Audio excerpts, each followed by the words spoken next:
अस्सलाम वालेकुम। अच्छा, ये हमारा वो जो पास पेपर का सेशन हो रहा था, ये उसका पार्ट टू है हमारा। दो question, I guess 1.5 questions were left, so we are just gonna dust them off. हमने स्टार्ट किया था आई गेस, ये अभी ने छोड़ा था यहाँ पे। हम डिस्पोजल का अकाउंट बना रहे थे और we had to calculate the gain or loss on the disposal of the motor vehicle that we sold.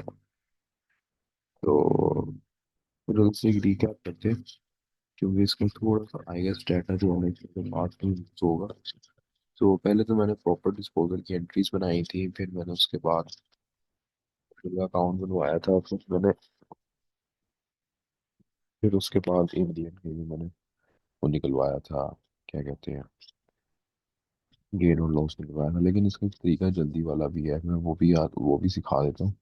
हम फौरन उससे भी निकाल लेते हैं। There is a kind of a formula that we just use. हम सबसे पहले लिखते हैं कॉस्ट, कि हमें कॉस्ट कितनी पड़ी हुई थी। So that was 16,000। उसमें से हम माइनस कर देते हैं अपनी एक्यूमुलेटेड डेप्रिसिएशन।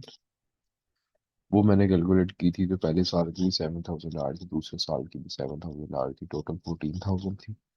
और आखिरी साल की हमने निकालनी नहीं थी, क्योंकि सेल वाले ये कोई डेप्रिसिएशन नहीं निकालते। इसको मैंने इसमें से, मैं इसको ब्रैकेट्स में लिखना चाहिए। कॉस्ट में से मैंने एक्यूमुलेटेड माई डेप्रिसिएशन माइनस की, मेरी नेट बुक वैल्यू आ गई, जो कि थी 2,000। अब नेट बुक वैल्यू में से आपने माइनस करनी होती है प्रोसीड्स। ये simple formula directly gain or loss निकालने का। प्रोसीड्स आपकी कितनी थी?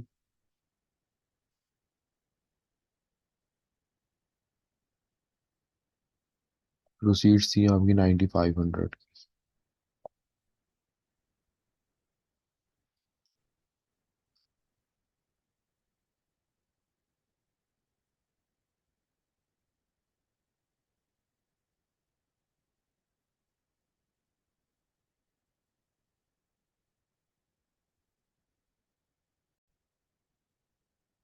ये तो एक मिस्टेक थी हमारी, जो क्यूमुलेटेड डेप्रिसिएशन थी वो टोटल आई थी 7,000, जहाँ तक मुझे याद। एक गलती से कैलेंडर ओपन कर दिए।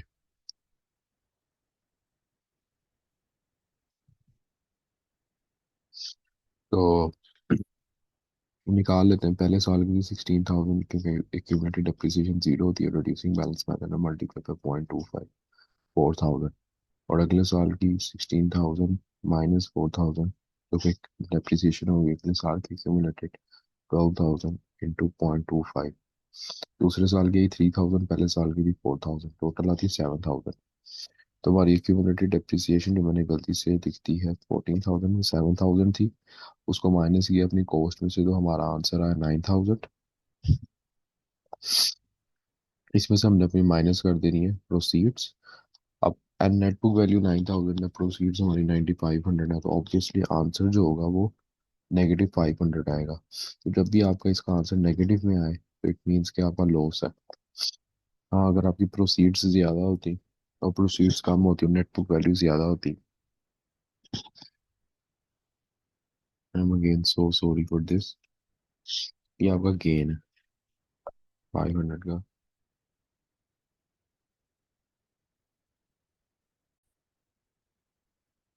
ये आपका गेन है 500 का।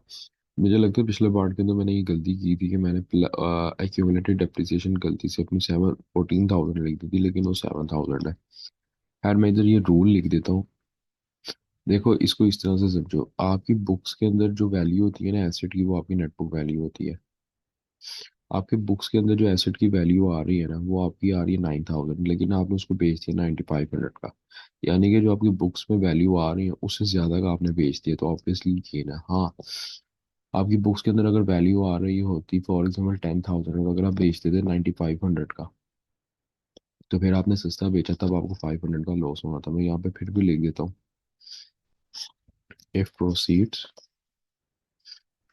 Are greater than the net book value, then it's a gain। ठीक है। और if proceeds are less than the net book value, it's a loss. क्योंकि आपकी बुक्स में जो अमाउंट, अगर आप उसे ज्यादा का सेल कर रहे हो तो obviously it's gonna be a profit, but if the book amount is less than the amount you are gonna sell on, तो देन इट्स अ लॉस। ठीक हो गया। पिछले बार में मैंने कोई क्यूमुलेटेड डेप्रिसिएशन में गलती से 14,000 कैलकुलेट कर लिया था, या लिख दिया था कैलकुलेट, 7,000 ही किया था, तो उसकी हम करेक्शन कर लेते हैं यहाँ।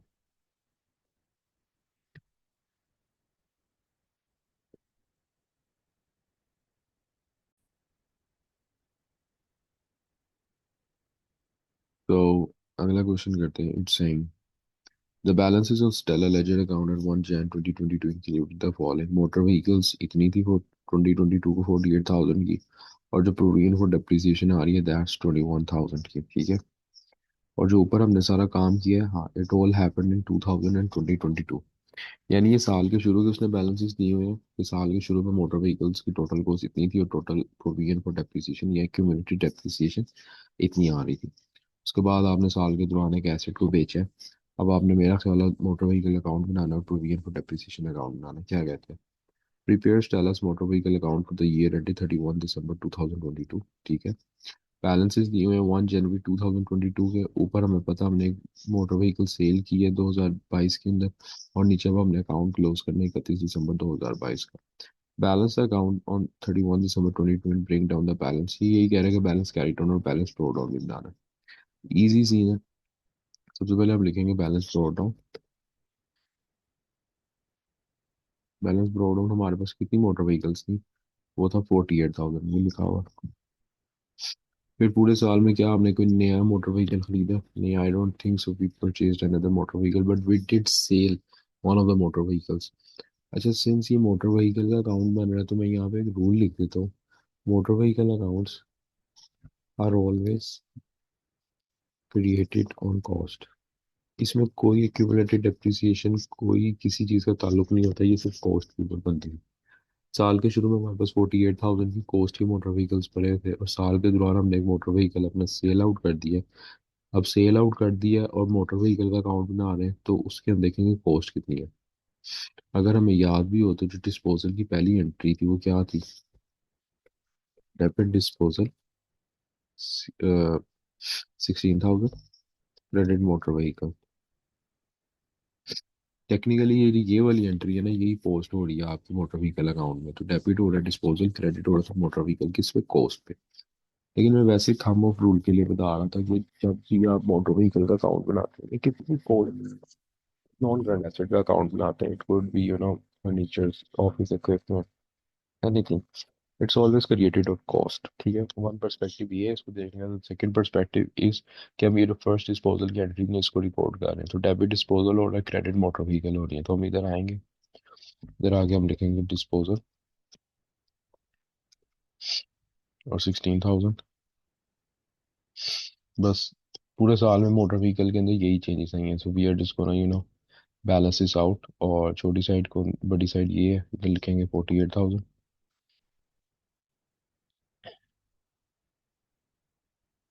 यहाँ पे 48,000 लिखा, यहाँ पे बैलेंस कैरी डाउन आ जाएगा।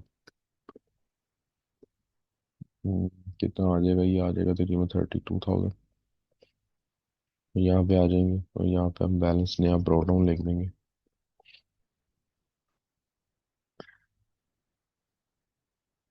ये भी 32,000 हो गया। इसको कंफर्म कर लेते हैं कि आंसर ठीक है। जी, आंसर ठीक है। इस तरह से हमने डेट्स भी साथ लिखनी है सारी, जैसे इसने मार्किंग स्कीम में लिखी हुई है ये वाली डेट्स।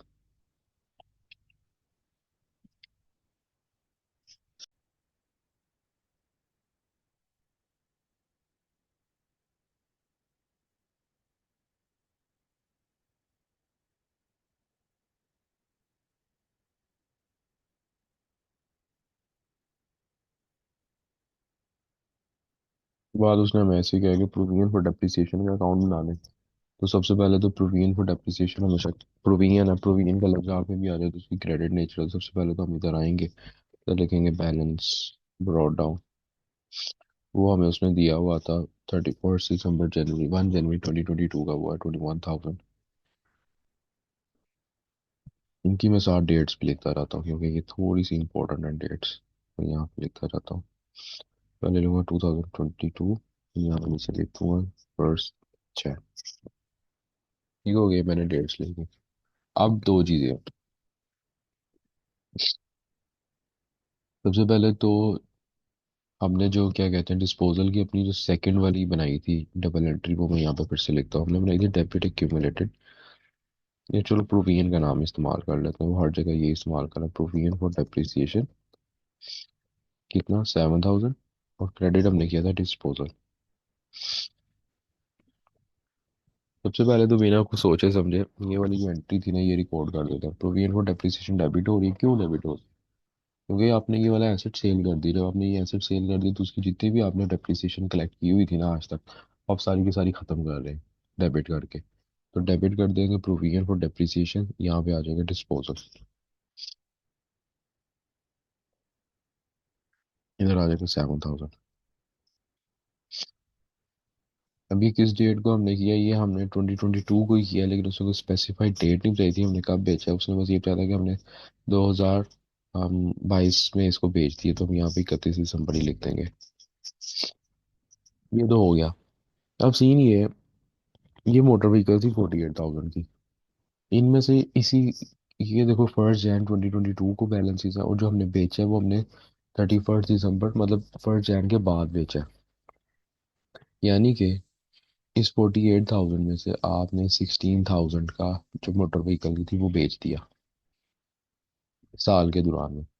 ठीक है, आपने इस 48,000 में से माइनस कर दिया 16,000, और आपने उसको बेच दिया। अब आपके पास सिर्फ मोटर व्हीकल्स पड़े हुए हैं 32,000 के, टेक्निकली देखा जाए तो जो आपके पास पड़े हुए हैं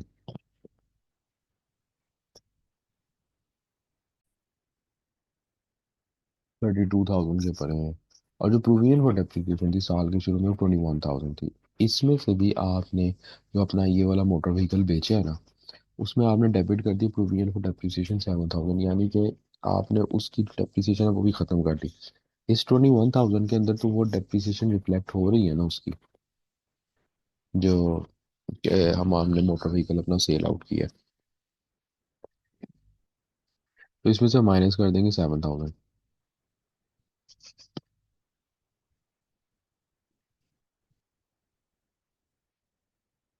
जो बकाया जो मोटर व्हीकल्स हैं उनकी हमारे पास डेप्रिसिएशन बचती है ऑलमोस्ट 14,000। यस, 14,000। अब मैंने क्या किया कि साल के शुरू में हमारे पास 48,000 के मोटर व्हीकल्स पड़े थे जिनकी टोटल डेप्रिसिएशन थी 21,000।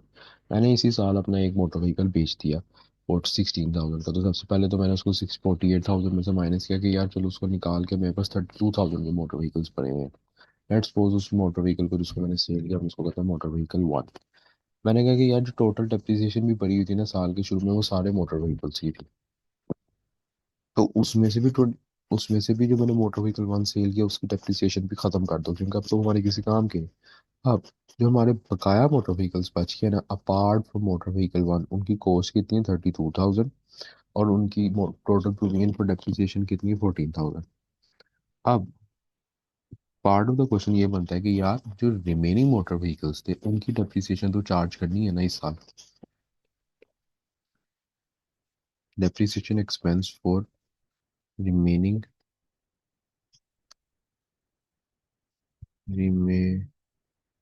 रिमेनिंग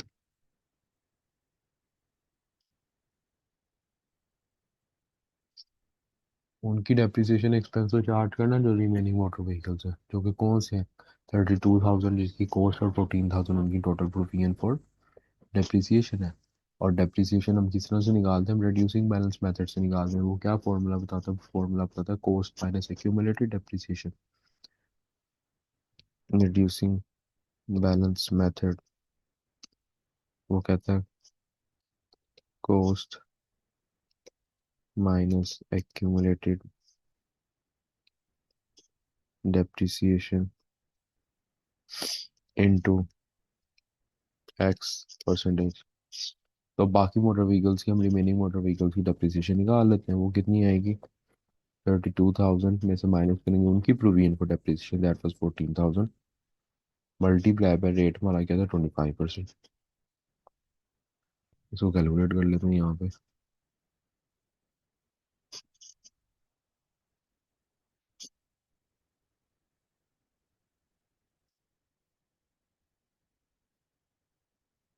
ये आती है 4500। ये हम निकालेंगे 4500। ठीक है, ये 4500 हमने कैलकुलेट कर लिया। इस 4500 की क्या एंट्री बनेगी, जो इस साल का हमने डेप्रिसिएशन एक्सपेंस निकाला अपने मोटर व्हीकल्स के, जो रिमेनिंग मोटर व्हीकल्स है। डेप्रिसिएशन एक्सपेंस है तो एक्सपेंस हमेशा डेबिट होता है, और क्रेडिट हम कर देंगे इधर हमेशा एक्यूमुलेटेड। चलो, प्रोविजन फॉर डेप्रिसिएशन जो क्या 45। ये रिमेनिंग मोटर व्हीकल्स की हमने डेप्रिसिएशन निकाली है, तो अब इसको पोस्ट कर देंगे अपने प्रोविजन फॉर डेप्रिसिएशन या मोटर व्हीकल एक्यूमुलेटेड डेप्रिसिएशन के अकाउंट में। तो डेबिट हो रही है depreciation expense, credit provision for depreciation. तो हम यहाँ पे आएंगे, यहाँ पे लिखेंगे डेप्रिसिएशन एक्सपेंस।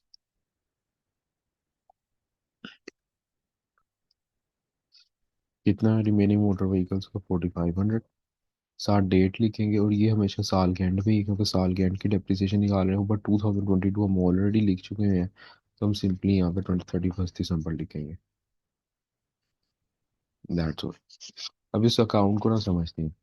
वो कह रहा है कि 1 जनवरी 2022 में जो मोटर व्हीकल्स की डेप्रिसिएशन एक्सपेंस पड़ा था वो 21,000 पड़ा हुआ है।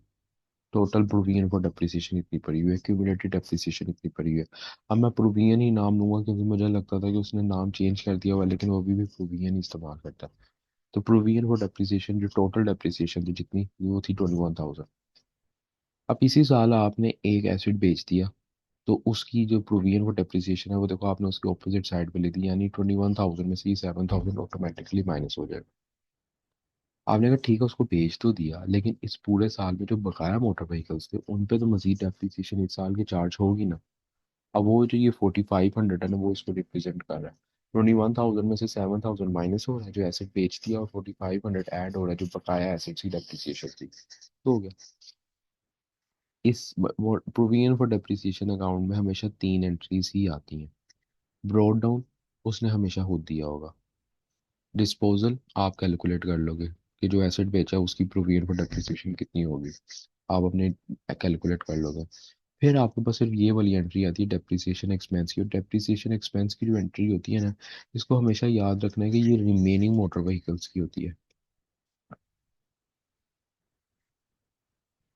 जो रिमेनिंग मोटर व्हीकल्स रह जाती है ना अपना एसेट बेच के, उनकी जो डेप्रिसिएशन होती है वो डेप्रिसिएशन एक्सपेंस होता है। और हमेशा रिमेनिंग मोटर व्हीकल्स को आप पहले माइनस करते हो डिस्पोजल वाला एसेट अपने टोटल फिगर्स में से, फिर उस पर डेप्रिसिएशन चार्ज करते हो, ठीक है।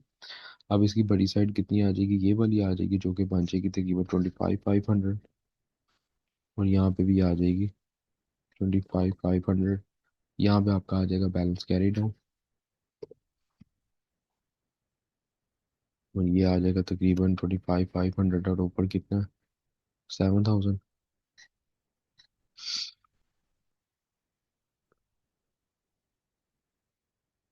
ये आ जाएगा 18,000 और 500। बैलेंस कैरी डाउन हमेशा साल के एंड पे होता है, सॉरी, बैलेंस कैरी डाउन हमेशा साल के एंड पे होता है, तो इसकी डेट भी साल के एंड वाली होगी, यानी कि यही वाली डेट चलेगी, 31 दिसंबर ही चलेगा।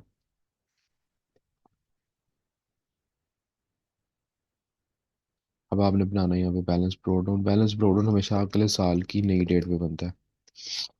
वो होगा इतनी, मतलब ये न्यू प्रोविजन फॉर डेप्रिसिएशन आ रही है। देखो साल के शुरू में पहले साल के शुरू में 21,000 थी, अब नई प्रोविजन फॉर डेप्रिसिएशन बन गई 18,500। उसकी वजह ये है कि जो नई डेप्रिसिएशन एक्सपेंस ऐड हुआ है वो 4500 का ऐड हुआ है, लेकिन जो डिस्पोजल कर दिया उसकी वजह से 7,000 से माइनस हुई है। तो ओवरऑल आपकी प्रोविजन फॉर डेप्रिसिएशन अब कम हो गई है, क्योंकि जो आपने एसेट बेचा उसकी provision for depreciation as compare to जो एसेट बच गए उससे ज़्यादा थी। यार इधर आ गया कितना, 18,500। अब यहाँ पे हम डेट चेंज कर देंगे। यहाँ पे जो आपकी डेट होगी ना, सिंस अब ये नया साल है, तो आप पहले लिखोगे 2023, और यहाँ पे लिख दोगे 1 जनवरी। अब जब का नया अकाउंट बनेगा ना 2023 का, वो यहाँ से स्टार्ट होगा। सारा हाईलाइट हो गया, मैंने बस इसको करना था। यहाँ वो यहाँ से स्टार्ट होगा, यहाँ से। ठीक हो गया। आगे कह रहा Stella had an extension to her retail premises built during 2023. The extension will be used as an office. अब ये पूछा कैपिटल एक्सपेंडिचर है। कोई भी ऐसी चीज़ जो आपके एसेट की लाइफ को बढ़ाती है, या आप जो एसेट खरीदते हो, एसेट खरीदना तो कैपिटल एक्सपेंडिचर है, लेकिन आपके एसेट को बेहतर करना या आपके अगर एसेट की वो लाइफ को बढ़ाती है। जैसे फॉर एग्जाम्पल आपके पास एक मशीनरी थी, आपने उसके ऊपर एक ऐसा खर्चा किया जिसकी जिसकी ओरिजिनली जो यूजफुल लाइफ थी वो 10 ईयर्स थी, बट आपने उसके ऊपर एक ऐसा खर्चा किया अब उसकी लाइफ 15 ईयर्स होगी, that's also gonna be capital expenditure. या ऐसी चीज़ जो आपके एसेट खरीदने के लिए ज़रूरी थी, जैसे फॉर एग्जांपल उसकी डिलीवरी, उसकी इंस्टॉलेशन फीस, उसकी कोई लीगल फीस, जो अगर आप ना पे करते आप एसेट को नहीं इस्तेमाल कर सकते, वो सब कुछ कैपिटल एक्सपेंडिचर में आता है। Legal fees for obtaining permission to build the extension, ये कैपिटल एक्सपेंडिचर है, क्योंकि अगर ये खर्चा ना दिया तो you won't be able to build the extension. Revenue expenditure वो एक्सपेंडिचर होते हैं कि वो आप ना भी करो तो आप अपना एसेट इस्तेमाल कर सकते हो। Building cost for the extension obviously capital. Insurance revenue expenditure. Painting the office extension it's gonna B, marking scheme से देखते हैं क्या है ये। Painting is also office extension, क्योंकि ऑफिस एक्सटेंशन में जब तक पेंट नहीं होगा वो इस्तेमाल नहीं हो पाएगी। हाँ कोई रेनोवेशन टाइप होती तो वो रेवेन्यू एक्सपेंडिचर हो सकता है, लेकिन ये आप फर्स्ट टाइम पेंट करवा रहे हो तो office calendar obviously revenue expenditure. Purchase of office equipment capital expenditure. Installation of office equipment capital expenditure. Stationery for office revenue expenditure. ठीक हो गया, ये हमारा सेकंड क्वेश्चन भी कंप्लीट हो गया है। अब हम आने लगे थर्ड क्वेश्चन में, जो कि हमारे एरर्स का क्वेश्चन है।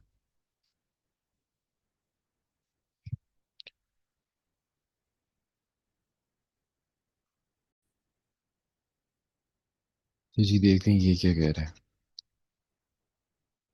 ये कह रहा है Asha is a trader. She has prepared trial balance on 31 March 2023. The totals did not agree and the difference was placed in a suspense account. Obviously जब ट्रायल बैलेंस एग्री नहीं करता तो आप सस्पेंस अकाउंट ओपन करते हो, जो सी जहाँ पे ट्रायल बैलेंस में छोटी साइड होती है वहाँ पे आप जाके सस्पेंस अकाउंट लिख के उधर फौरी तौर पर टेम्परेरी तौर पर उसको बैलेंस कर लेते हो। Aisha later discover the following errors. कोई ट्रायल बैलेंस नहीं दिया, उसने हमें नहीं बताया कितना डिफरेंस है, कुछ भी नहीं बताया, उसने सीधा हमें बताया कि ये आपके एरर्स हुए थे। ठीक है, यानी कि इसमें अगर वो हमसे सस्पेंस अकाउंट बनवाएगा भी तो हमारे पास कोई डिफरेंस नहीं है, तो हम सस्पेंस अकाउंट का कोई ओपनिंग बैलेंस नहीं बना पाएंगे। हमें वैसे एरर्स उसके अंदर पुट करने पड़ेंगे और कैलकुलेशन करके हमें डिफरेंस खुद निकालना पड़ेगा। इस वाले क्वेश्चन के अंदर हम ये नहीं चेक कर सकते कि हमारा आंसर ठीक है कि नहीं। वो सिर्फ उस वाले आंसर में चेक हो सकता है जिसमें उसने ऑलरेडी हमें डिफरेंस बताया हो। लेकिन एनीवेज पहली एंट्री उसने की हुई है, हम सेकंड से स्टार्ट करते हैं।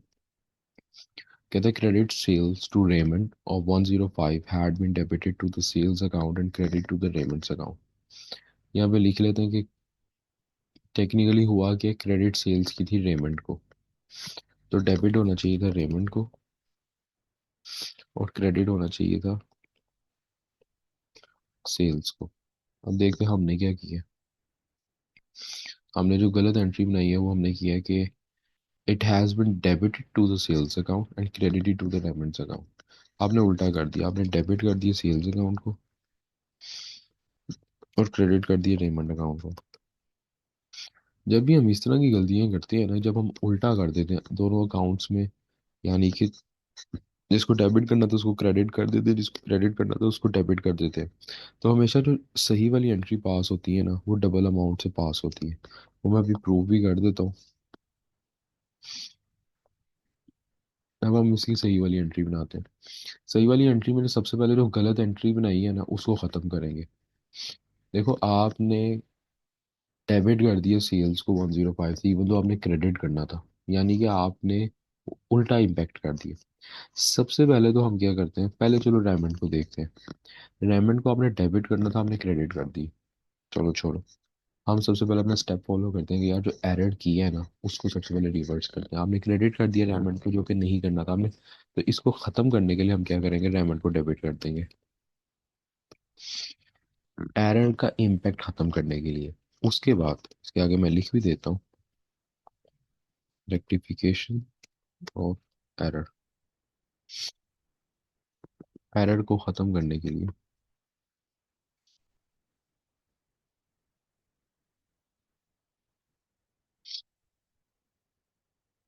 इसके बाद हमने जो ओरिजिनल अपनी एंट्री पोस्ट करनी थी वो क्या करनी थी, वो भी इत्तेफाक से डेबिट रेमंड ही करना था, तो कोई बात नहीं, दो दफ़ा कर देंगे डेबिट रेमंड 105। इसके आगे मैं लिख देता हूँ ये ओरिजिनल एंट्री थी।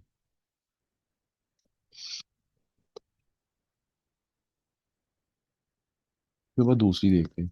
आपने डेबिट कर दिया सेल्स को, आपने गलत एंट्री कर दी है, आपको नहीं करना था ये। आपको जो भी करना था उसको इग्नोर करो, लेकिन डेबिट सेल्स नहीं करना था। तो इसको ख़त्म करने के लिए, एरर के इम्पैक्ट को ख़त्म करने के लिए, हम डेबिट क्रेडिट सेल्स कर देंगे 105, जिसके आगे मैं फिर लिखूंगा रेक्टिफिकेशन ऑफ एरर। अब सही एंट्री क्या कर दी? सही एंट्री इतफाक से भी क्रेडिट सेल्स ही करनी थी 105।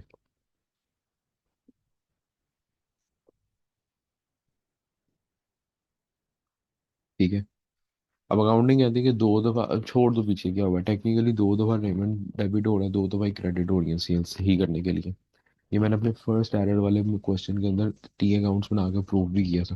तो अकाउंटिंग कहती है इनको कंपाइल कर दो, टोटल 210 कर दो और क्रेडिट सेल्स भी कर दो।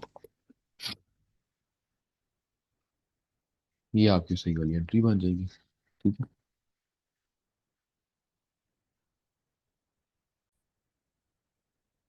अब मैं इसको ज़्यादा डिटेल में नहीं जा रहा क्योंकि मैंने भी फर्स्ट वाले क्वेश्चन के अंदर इसकी डिटेल्स पाई थी, लेकिन जब भी आप एक डेबिट वाले को क्रेडिट कर दो, क्रेडिट वाले को डेबिट कर दो, यूँ रिवर्स कर दो, तो हमेशा डबल अमाउंट से ही एंट्रीज पास होती हैं। क्योंकि एक अमाउंट जो गलत किया उसको ख़त्म करता है और एक अमाउंट जो सही था उसको रिपोर्ट करता है। आगे वो कह रहा है Asha's total drawings from the bank for her own use had been debited to the cash account. उसको हम छोड़ते, हमने किया कि पहले हम ये देखते हैं कि ऐशी ने टोटल ड्राइंग्स की हैं बैंक से कितनी, 9500 की, तो उसकी एंट्री क्या बननी थी। अच्छा, मैंने ये वाला जो एरिया है ना, ये वाला, इसको मैं इरेज कर रहा हूँ, ऊपर वाला और राइट वे ये लिख रहा हूँ। ठीक है। अच्छा, हमारी सेकंड एंट्री थी ऐशी ने ड्राइंग्स की हैं, तो डेबिट हो जानी थी ड्राइंग्स, 9500 था आई गेस, और क्रेडिट हो जाना था बैंक, क्योंकि बैंक से की है। ये हमारी एंट्री सही बननी थी। हमने की क्या रिकॉर्ड, उसने क्या किया है, it has been debited to that cash account, यानी कि वो कह रहा है कि अपने कैश अकाउंट को डेबिट कर दिया। डेबिट लगता है उसने कैश कर दिया 9500 से, और क्रेडिट क्योंकि उसने बैंक की कोई बात नहीं की, तो हम यही अज्यूम कर रहे हैं कि बैंक उसने सही ट्रीट किया, यानी 9500। डेबिट कैश कर दिए, क्रेडिट 9500 कर दिए। करना क्या था, डेबिट बैंक, 9500 क्रेडिट कैश। तो सही एंट्री के अंदर सबसे पहले तो हम रेक्टिफिकेशन ऑफ एरर करेंगे। आपने डेबिट कर दिया कैश को गलती से, तो आप उसको पहले तो क्रेडिट कर दो कैश को 9500 से। फिर सही एंट्री क्या रिकॉर्ड करनी थी, आपने ड्राइंग्स रिकॉर्ड करनी थी 9500 की, तो उसको आप डेबिट कर दें यहाँ पे। इसके अंदर कोई सस्पेंस अकाउंट का रोला नहीं आ रहा क्योंकि वो आपस में एंट्रीज क्लियर हो गई हैं। और जो ये वाला एरर है ना, ये एरर ऑफ प्रिंसिपल है, क्योंकि इसके अंदर सस्पेंस अकाउंट तो नहीं ओपन हो रहा, लेकिन आप देखो, आपने ड्राइंग्स की नेचर एक अलग नेचर होती है, ड्राइंग्स की अपनी नेचर ड्राइंग्स ही होती है, उसको आपने कैश में यानी कि एसेट के तौर पे रिकॉर्ड कर दिया। तो आपने डेबिट तो अपना सेम रखा है, लेकिन आपने जो क्लास ऑफ अकाउंट्स है, यानी वो एक ड्राइंग्स की नेचर थी, वो एक एसेट की नेचर है, वो आपने चेंज कर दी है। इसके बाद हम देखते हैं, वो कह रहा है the purchase invoice from Danika, यानी कि हमने परचेज किया डैनिका से for 137, had been recorded in her account and the purchase journal as $1 173। Simple है। ज़्यादा ये जर्नल जर्नल की टेंशन अभी लेने की ज़रूरत नहीं, इसको हम कंट्रोल अकाउंट्स में देखेंगे। डानी का से हमने परचेज किया था 137 का, और आपने उसको परचेज जर्नल में गलती से लिख दिया 173 का, यानी कि आपने परचेजेस को रिकॉर्ड कर दिया कितना, 173 का।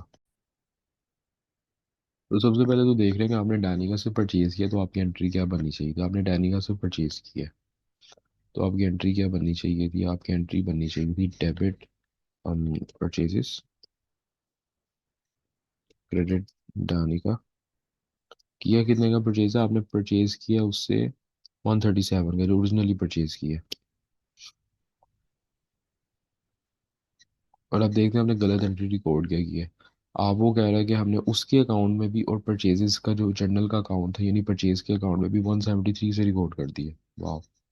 आपने क्या किया, डेबिट परचेजेस 173, क्रेडिट डानिका 173।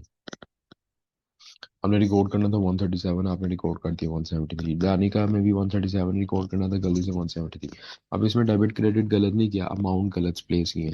आपने ज़्यादा अमाउंट्स लिख दिए, तो जितनी अमाउंट्स हमने ज़्यादा लिखे ना, उसी से हम उसको कम कर देंगे। तो फॉर एग्जांपल 173 में से माइनस कर दो 137, ये आते हैं 36। आपने 36 से दोनों अकाउंट्स में ज़्यादा लिख दिया, तो 36 से ही हम दोनों अकाउंट्स में कम कर देंगे। जैसे फॉर एग्जांपल डैनिका के अकाउंट को कम करते हैं सबसे पहले, तो वो क्रेडिट हुआ था ना, उसका जो इधर अकाउंट है वो क्रेडिट हो रहा है, तो हम उसको यहाँ पे कर देंगे डेबिट।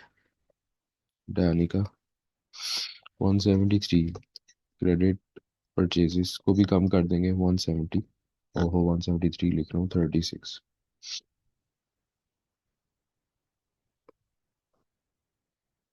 ठीक हो गया। आपने उन्हीं अकाउंट्स को उल्टा करके, क्योंकि हमने कम करना था तो हमने उसको रिवर्स करके कम कर दिया। ठीक है। इसके बाद जो हमारी एंट्री है वो कहता है return inwards 44 had not been recorded in the return inwards account.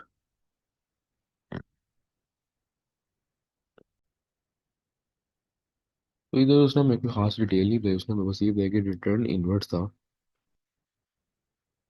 44 का, वो आपने रिकॉर्ड ही नहीं किया। अब रिटर्न इनवर्ड्स की जो नेचर होती है ना वो डेबिट होता है, यानी कि आपने कहीं ना कहीं अपने अकाउंट में, तो सेकंड जो इसके साथ एंट्री है वो उसने मेरे को कुछ बताया ही नहीं। यानी कि आपने रिटर्न इनवर्ट्स 44 के रिकॉर्ड ही नहीं किए, तो चलो हम उनको रिकॉर्ड कर लेते हैं। रिटर्न इनवर्ट्स की नेचर होती है हमेशा डेबिट, क्योंकि सेल्स का उल्टा होते हैं। तो मैं कहता हूँ यार चलो रिटर्न इनवर्ट्स कर दो 44 से। लेकिन अब क्वेश्चन आता है कि क्रेडिट किस चीज़ को करूँ। कोई और चीज़ उसने हमें क्वेश्चन के अंदर नहीं बताई हुई, उसने बस सिंपली क्या मैंने रिकॉर्ड नहीं किया। तो कुछ नहीं है तो वहाँ पे सस्पेंस अकाउंट कर दो 44 से। ठीक हो गया। इसके बाद जो हमारी चौथी एंट्री हो गया था motor expenses account had been overcast by $100 वगैरह। मोटर एक्सपेंस का जो अकाउंट था उसको $100 से ज़्यादा लिख दिया आपने। अच्छा, चलो हम उसको ऐसा करते हैं फ़ौरन कम कर देते हैं। मोटर एक्सपेंस जो है, एक्सपेंस एक्सपेंस की नीचे डेबिट होती है, अब हम उसको कम करने लगे तो चलो मोटर एक्सपेंस को क्रेडिट कर देते हैं 100 से। अच्छा, डेबिट किस चीज़ को करें, बैंक को करें, कैश को करें? क्या उसने कुछ और लिखा हुआ है? उसने सिंपली क्या मोटर एक्सपेंस अकाउंट को 100 से ज़्यादा लिख दिया है गलती से, तो कुछ भी नहीं मिल रहा डेबिट करने के लिए, तो डेबिट हो जाएगा सस्पेंस। ये हमारी यहाँ पे काउंट सारे एरर्स ठीक हो गए, इनको जल्दी से पोस्ट करते हैं। 10 मार्क्स हुए इसमें, इजी मार्क्स मेरा जहाँ तक ख्याल है। इधर हम लिखेंगे, या तो थिंग इसके मैं इसको रिकॉर्ड नहीं कर रहा, टाइम वेस्ट है। ये एंट्रीज मैंने सही लिख दी, इनकी को हमने ऊपर पोस्ट करना है। हम आगे चलते हैं। वो कह रहा है prepare the suspense account include the balancing figure as original difference in the trial balance. अब देखो इसके अंदर अगर हमें वो पहले ही डिफरेंस दे देता ना ट्रायल बैलेंस को, तो उसको हम यहाँ पे लिख देते, अपने सस्पेंस अकाउंट्स वाली एंट्रीज को पोस्ट करते और हमारा सस्पेंस अकाउंट क्लोज होता था। लेकिन उसने हमें नहीं दिया, वो कहता आप अपनी एंट्री पोस्ट करो, जो डिफरेंस आएगा उसको साइड पे लिख दो। अब इधर हमें नहीं पता चल सकता हमने एंट्रीज हमारी सही आई हैं गलत आई हैं। अगर ऑलरेडी डिफरेंस दिया होता तो फिर पता चल जाना था। एनीवेज सस्पेंस अकाउंट की एंट्रीज क्या थी, पहली ये थी डेबिट रिटर्न इनवर्ड्स हो रही हैं और क्रेडिट सस्पेंस अकाउंट हो रहा है। तो यहाँ पे आप आ जाओ, यहाँ पे आप लिख दो रिटर्न इनवर्ड्स 44, उसके बाद डेबिट सस्पेंस हो रहा है, क्रेडिट मोटर एक्सपेंस हो रहे थे। यहाँ पे आप आ जाओ, मोटर एक्सपेंस लिखो। एक मार्क्स इधर भी डेट्स का होगा, साल के एंड की डेट्स लिख दो इसके अंदर, या जो इधर, इधर उसने कोई डेट्स नहीं दी है, आप फिर साल के एंड की डेट्स लिख दो।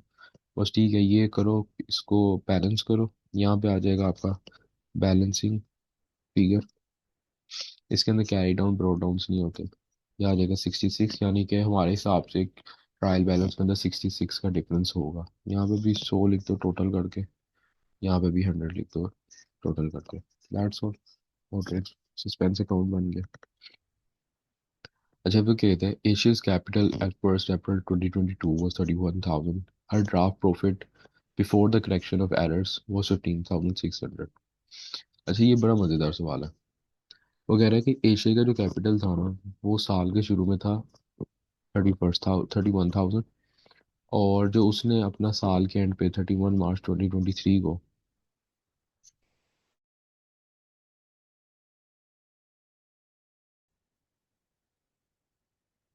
अब ये क्वेश्चन वो अक्सर पूछता है and it's one of the most complex parts in errors. हम इसको आराम से इसका ब्रेक डाउन करते हैं। एशिया का 1 अप्रैल 2022 यानी कि साल के शुरू में, अभी एरर्स नहीं हुए, ये साल का शुरू है, इसके बाद हमारे एरर्स आएंगे जब हम रिकॉर्डिंग कर रहे हैं। कैपिटल था $31,000 का। सबसे पहले तो देखते हैं कि कैपिटल जो होता है वो क्या बनता है किस चीज़ से है। कैपिटल का फॉर्मूला होता है ओपनिंग कैपिटल, साल के शुरू का कैपिटल होता है, प्लस प्रॉफिट माइनस ड्राइंग्स।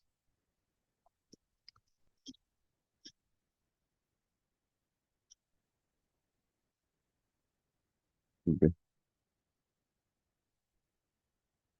अब हमारा जो साल के शुरू का कैपिटल था वो उसने दिया हुआ 31,000।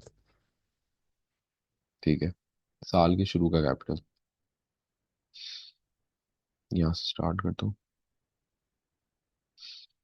साल के शुरू का कैपिटल तो 31,000। उसने कहा कि मेरा जो ड्राफ्ट प्रॉफिट, अच्छा ड्राफ्ट प्रॉफिट वो होता है जो हम ऑलरेडी बजट कर लेते हैं कि पूरे साल में हमारा ये होगा। अब ड्राफ्ट प्रॉफिट जो उसने दिया हुआ, तो देखो एरर्स हुए हैं।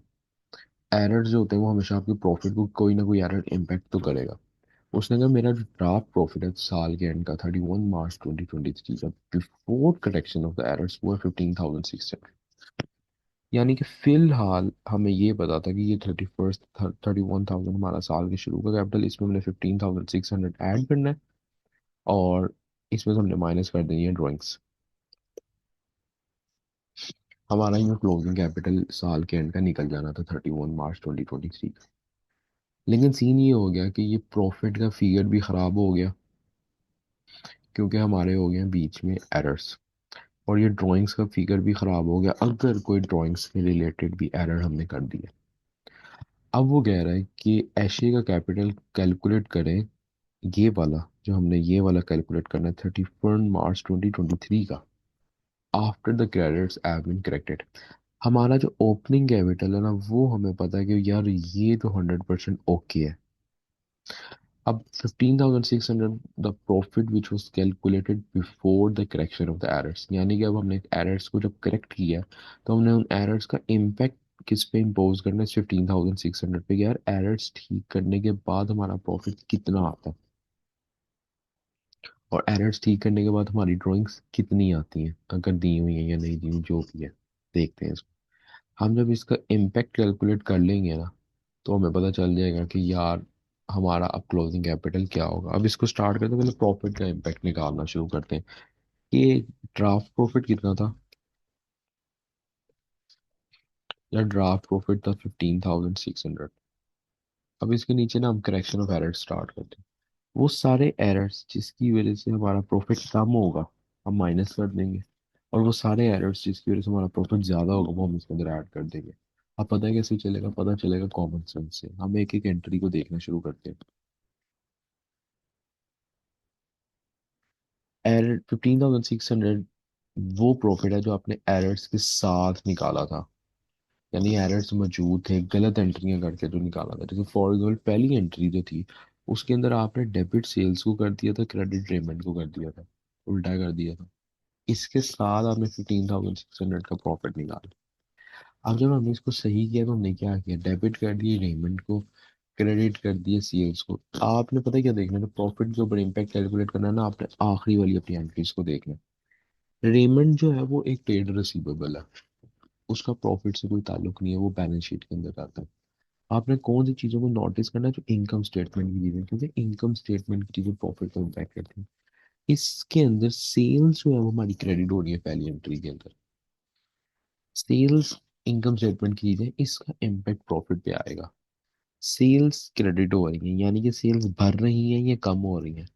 सेल्स की नेचर होती है क्रेडिट, यानी कि सेल्स भर रही हैं, कितने से भर रही हैं। और जो अमाउंट प्रॉफिट पे, पता है प्रॉफिट वाली जो अमाउंट होगी वो पता है कौन सी होगी, जो इन लास्ट वाली करेक्शन ऑफ एंट्रीज के अंदर अमाउंट लिखी हुई है। सेल 210 से क्रेडिट हो रही है, यानी 210 से भर रही है। सेल भरेगी तो प्रॉफिट भी भरेगा, क्योंकि सेल इनकम स्टेटमेंट की आइटम है। तो पहला इम्पैक्ट प्रॉफिट पे क्या आएगा, सेल्स का आएगा। अब आओगे यहाँ पे लिखोगे सेल्स, और इसके अंदर ऐड कर दोगे 210, सिंपल। दूसरी एंट्री देखो, ड्रॉइंग्स डेबिट हो रही है, क्रेडिट कैश हो रहा है। पहले कैश को देखते हैं, क्या कैश का इम्पैक्ट इनकम स्टेटमेंट के साथ है, नहीं, ये तो बैलेंस बैलेंस शीट की चीज़ है।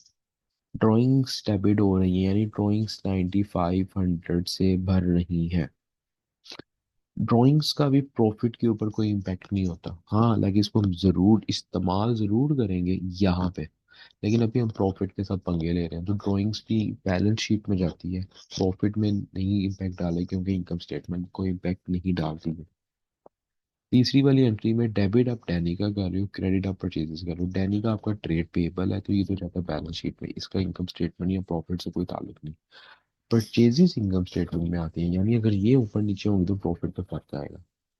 आपकी परचेजेस, आप जब ने करेक्शन ऑफ एंट्री किया, आप अपनी परचेजेस को क्रेडिट कर रहे हो। परचेजेस को क्या कर रहे हो, क्रेडिट कर रहे हो। परचेजेस की नॉर्मली नेचर क्या होती है, डेबिट होती है, तो क्या क्रेडिट करने से परचेजेस कम हो रही हैं कि ज्यादा हो रही हैं? परचेजेस क्रेडिट होने से कम हो रही हैं, क्योंकि इसकी नेचर होती है डेबिट। जब परचेजेस कम हो रही हैं तो प्रॉफिट ज्यादा होगा कि कम होगा? परचेज काइंड ऑफ एक एक्सपेंस है, जो प्रॉफिट में से माइनस होता है, रेवेन्यू में से माइनस होकर प्रॉफिट आता है। आपका ये एक्सपेंस जो परचेज का है, ये कम हो रहा है, तो प्रॉफिट ज्यादा होगा। परचेजेस देखो, नॉर्मली हम परचेज करते हैं, तो ज़्यादा परचेजेस करेंगे तो उस साल हमारा प्रॉफिट कम आएगा। अब आपकी परचेजेस क्रेडिट हो रही हैं, परचेजेस क्रेडिट हो रही हैं, और परचेजेस की नेचर क्या होती है, डेबिट नेचर होती है। परचेजेस कम हो रही हैं, और परचेजिंग से एक एक्सपेंस, और जब एक एक्सपेंस कम होगा तो प्रॉफिट ज़्यादा होगा। तो तीसरी एंट्री में हम क्या लिखेंगे, परचेजेस 36। बंदा कैसे, तो यार सेल से भी प्रॉफिट ज़्यादा हो रहा है, परचेजेस से भी कम, क्योंकि सेल्स करेक्शन ऑफ एंट्री में क्रेडिट हो रही थी, तो 210 से प्रॉफिट ज्यादा हो गया। अगर परचेज यहाँ पे डेबिट हो रही होती ना, फिर हम प्रॉफिट में से माइनस करते हैं, लेकिन परचेज यहाँ पे क्रेडिट हो रही है। उसके बाद चौथी एंट्री। अच्छा, इसमें ये नहीं देखना प्रॉफिट के इम्पैक्ट में कि सस्पेंस वाली कौन सी है, दूसरी कौन सी, सारों को एक एक तरह देखनी। डेबिट रिटर्न इनवर्ट्स, सस्पेंस को तो यहाँ पे इग्नोर कर दो ना, ना बैलेंस शीट में जाता ना इनकम स्टेटमेंट में जाता। रिटर्न इनवर्ट्स कहाँ पे जाता है, रिटर्न इनवर्ट्स जाते हैं आपकी इनकम स्टेटमेंट में। और रिटर्न इनवर्ट्स करते क्या उधर जाके, इस रिटर्न इनवर्ट्स आपकी सेल्स में से माइनस होते हैं। रिटर्न इनवर्ट्स आपकी सेल्स में से माइनस होते हैं, यानी कि रिटर्न इनवर्ट्स आपकी सेल्स को कम करते हैं। कोई भी चीज जो आपकी सेल्स को कम करेगी, वो आपके प्रॉफिट को कभी भी ज्यादा नहीं कर सकती। देखो, रिटर्न इनवर्ट्स की साइकिल भी समझो, आपने किसी को चीज बेची, उसने आपको वापस कर दी, क्या उसके वापस करने से आपका प्रॉफिट ज्यादा होगा कि कम होगा? कम होगा। मैं फिर समझाता हूँ। रिटर्न इनवर्ट सेल्स में से माइनस होते हैं, ये सेल्स को कम करते हैं। कोई भी चीज जो आपकी सेल्स को कम कर रही है, वो आपके प्रॉफिट पे नेगेटिव इम्पैक्ट ही डालेगी। तो रिटर्न इनवर्ट्स पहली चीज है जो यहाँ से माइनस हो जाएंगे।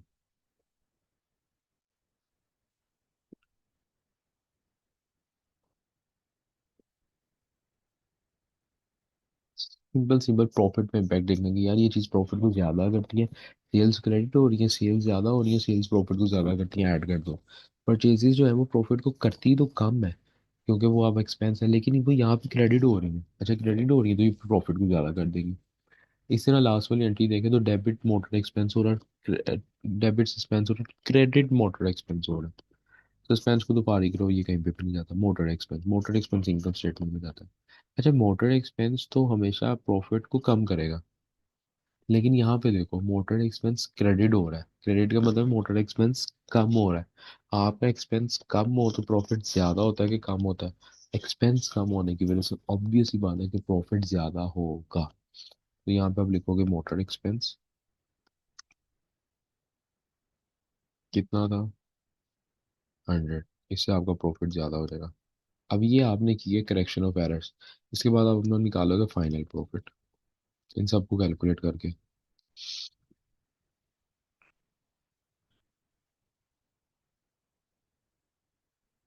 15,600 आपका प्रॉफिट था, जो आपने करेक्शन एरर से पहले निकाला था। 210 से आपने अपनी सेल्स बनाई, परचेजेस कम हो रही 36 से, उससे आपका प्रॉफिट इंक्रीज हुआ। रिटर्न इनवर्ड्स आपने रिकॉर्ड नहीं की थी, वो आपने रिकॉर्ड की, तो ऑब्वियसली से सेल्स कम होती है, सेल्स कम होगी तो प्रॉफिट कम होगा, वो आपने 44 से माइनस कर दी। मोटर एक्सपेंस आपने कम किया, आपने 100 से, जब आपने कम किया तो ऑब्वियसली आपका प्रॉफिट ज़्यादा होगा, तो आपने 100 इसके अंदर ऐड कर दिया। 15,482 अब आपका नया प्रॉफिट है, जो फाइनल प्रॉफिट है 15,482। अब हम ना जाते हैं अपनी उस इक्वेशन की तरफ कि हम किस तरह क्लोजिंग कैपिटल निकालते थे। मैं फिर यहाँ पे लिखता हूँ क्लोजिंग कैपिटल, ये जो साल के एंड का कैपिटल होता है वो किस तरह से निकलता है। ओपनिंग कैपिटल प्लस प्रॉफिट, जो बैलेंस शीट में फॉर्मूला लगता है, माइनस ड्राइंग्स। अब देखा जाए तो यहाँ पे जो ओपनिंग कैपिटल है वो हमें मिल गया 31,000 का, और प्रॉफिट हमने सही करके निकाल लिया कितना, 15,482। मसला किसका रह गया। अब ड्राइंग्स को देखना बस। अच्छा, मुझे नहीं पता कि मेरी ड्राइंग्स जो हैं वो कितनी हैं या कितनी लिखी हुई हैं, लेकिन मुझे ये पता है कि इस एरर के अंदर उसने लिखा था कि Asia's total drawings for the bank for her use 9500 था। ठीक है, जिसको गलती से आपने कैश अकाउंट में लिख दिया था। अब डेबिट हो रही है यहाँ पे ड्राइंग्स।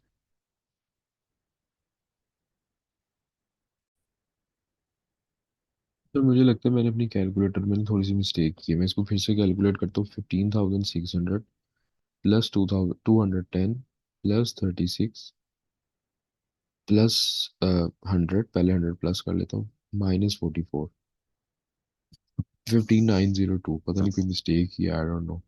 तो ये आपका जो प्रॉफिट नया आ रहा है वो 15,902 आ रहा है। अब हमें निकालनी है ड्राइंग्स। ड्राइंग्स उसने हमें बताया हुआ था कि जो उसकी टोटल ड्राइंग्स है वो टेक्निकली 9500 थी, जो ये लिखी हुई है। आपने उसको गलत रिकॉर्ड कर दिया था पहले, चलो गलत रिकॉर्ड कर दिया तो उसको फारिग करो, तो हमें बस ड्राइंग्स का फिगर देखना है। डेबिट हो रही थी ड्राइंग्स 9500, क्रेडिट कैश हुआ 9500 का। ठीक हो गया, तो 9500 की आपकी ड्राइंग्स है, और क्लोजिंग कैपिटल के फॉर्मूले में हम ड्राइंग्स माइनस करते हैं, तो यहाँ से हम 9500 माइनस कर देंगे। और अगर हम नीचे जाएंगे तो हमारा जो क्लोजिंग कैपिटल आ जाएगा वो कितना आएगा। फिर से कैलकुलेटर ओपन करते हैं।